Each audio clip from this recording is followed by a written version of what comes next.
আপনি ওই জিনিসকে নিষিদ্ধ করেন যেই জিনিস মানুষ চায়। আপনি মদ নিষিদ্ধ করেন, আপনি সুদ নিষিদ্ধ করেন, আপনি ঘুষ নিষিদ্ধ করেন, আপনার জন্য দোয়া আসবে কলিজা ভরা, কিন্তু আল্লাহর জমিনে আল্লাহর দিন কায়েম করায় বাধা দিয়েন না, নিশ্চিহ্ন হয়ে যাবেন, খুঁজে পাওয়া যাবে।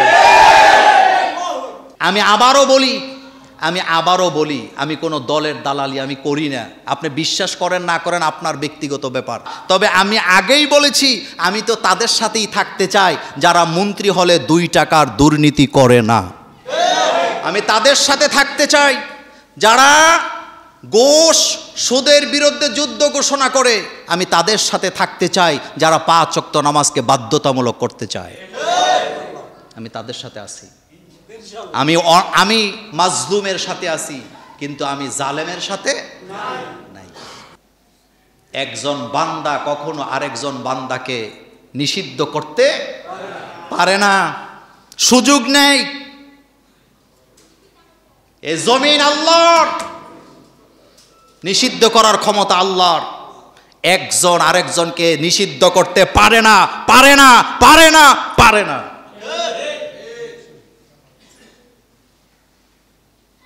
বিশ্ব নবীকে তারা নিষিদ্ধ করলেন মক্কায়। লা উকসিমু বিহাযাল বালাদ ওয়া আনতা হিল্লুম বিহাযাল। নবী গো, আপনাকে তারা হালাল বানাইছে। হালাল মানে আপনারে হত্যা করা, হালাল ঘোষণা দিছে, মানে আপনাকে হত্যা করলে বিচার নাই।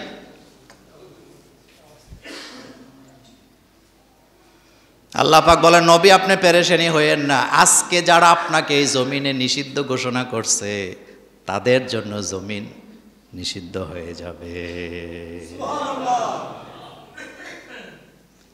মক্কা কি আল্লাহ পাক কাফেরদের জন্য এমন ভাবে নিষিদ্ধ করলেন, কিয়ামত পর্যন্ত কোনো কাফের মক্কায় প্রবেশ করার আর কোনো সুযোগ নেই। হাদিসে কুদসিতে আল্লাহ পাক বলেন, আমার বান্দাদের জন্য 1 ইঞ্চি জমি যদি কেউ নিষিদ্ধ করে, সারা দুনিয়া আমি তার জন্য নিষিদ্ধ করে দেই। কারণ জমিনটা আমার, এটা এই জমিন আমার, আমার, আমার। লা উকসিমু বিহাযাল বালাদ ওয়া আনতা হিল্লুম বিহাযাল বালাদ। এই শহর তারা আপনার জন্য নিষিদ্ধ ঘোষণা করেছে, আপনি নিশ্চিত থাকেন সারা দুনিয়া তাদের জন্য নিষিদ্ধ।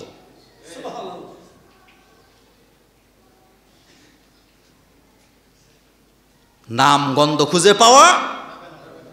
আবু জাহিলের নাম আছে পৃথিবীতে? আবু জাহিল নামে একটা লোক খুঁজে পাবেন? হ্যাঁ, আবু লাহাব, ওতবা, সায়েবা, মুগিরা, একজনও পাবেন না। আমার কলেজার ভাইয়ারা, যোগে যোগে এভাবেই চলে আসছে। আল্লাহ পাক বলছেন, ইউরিদুনা লিউতফিউ নূরাল্লাহি বিআফওয়াহিহিম আল্লাহু মুতিম্মু নূরিহি ওয়ালাউ কারিহাল কাফিরুন। আল্লাহ পাক বলেন, নবী গো, তারা মুখের ফু দিয়া, কি দিয়া? কথা কয় না কেন? কি দিয়া? মুখের ফু দিয়া আমার দিনের আলোটা নিভায় দেওয়ার অপচেষ্টা করে বিভিন্ন অজুহাতে। আপনি নিশ্চিত থাকেন আমার আলো জ্বলবেই জ্বলবে কিয়ামত পর্যন্ত। এতে করে কাফেরদের কলিজায় যত জ্বালা যত যন্ত্রণা হোক না কেন, আমার দিনের বাতি জ্বলতেই থাকবে কিয়ামত পর্যন্ত।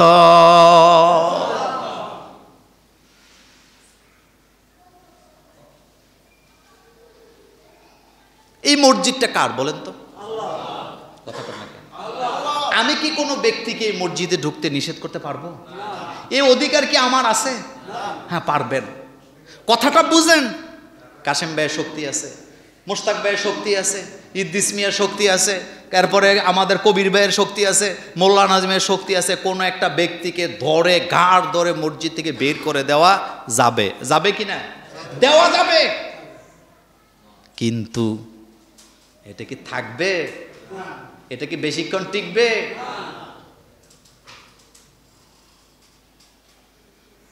কোনো কিছুকে নিষিদ্ধ করলে নিষিদ্ধ জিনিসের প্রতি মানুষের মনোযোগ আরো বেশি হয়।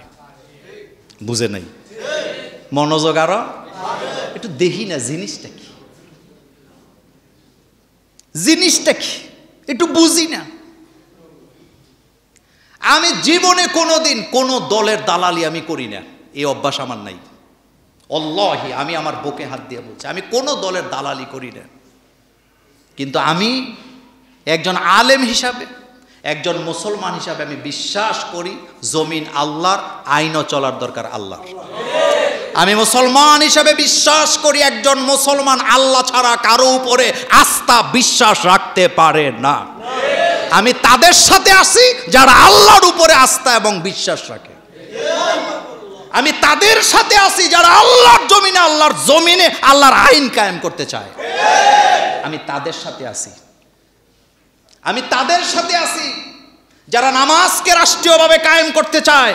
আমি তাদের সাথে আছি যারা যাকাতকে রাষ্ট্রীয়ভাবে আদায় করতে চায়। আমি তাদের সাথে আছি যারা দুনিয়াতে সন্ত্রাস দুর্নীতিকে চিরতরে নিশ্চিহ্ন করে দিতে চায়। কাগজে কলমে কত কিছুই থাকে। আচ্ছা আপনারা বলেন তো, ঘুষ খাওয়া কাগজে কলমে হালাল না হারাম? আসতে বলেন কেন? বৈধ না অবৈধ? কিন্তু ঘুষ আছে না নাই? কাগজে কলমে যৌতুক এটা কি হালাল না নিষিদ্ধ? কিন্তু যৌতুক বাংলাদেশে আছে না নাই? মদ খাওয়া কিন্তু আছে না নাই? দুর্নীতি আছে না নাই? ছাগল, এক ছাগলে সব শেষ। এক ছাগলে আমাদের মাননীয় প্রধানমন্ত্রী আক্ষেপ করে বলেছিলেন, আমার বাড়ির কাজের লোক পিয়ন এখন 400 কোটি টাকার মালিক। এই কথাকে আমি বলছি না, মাননীয় প্রধানমন্ত্রী বলছে। আচ্ছা আপনার কাছে আমি জানতে চাই, একটা বাড়ির পিয়ন যদি 400 কোটি টাকার মালিক হয়, একদিনে হয়েছে না ধীরে ধীরেই হয়েছে? তখন তো খবর নাই। বেনজির, যার কোনো কি নাই, একদিনে হয়েছে? একদিনে হয়েছে?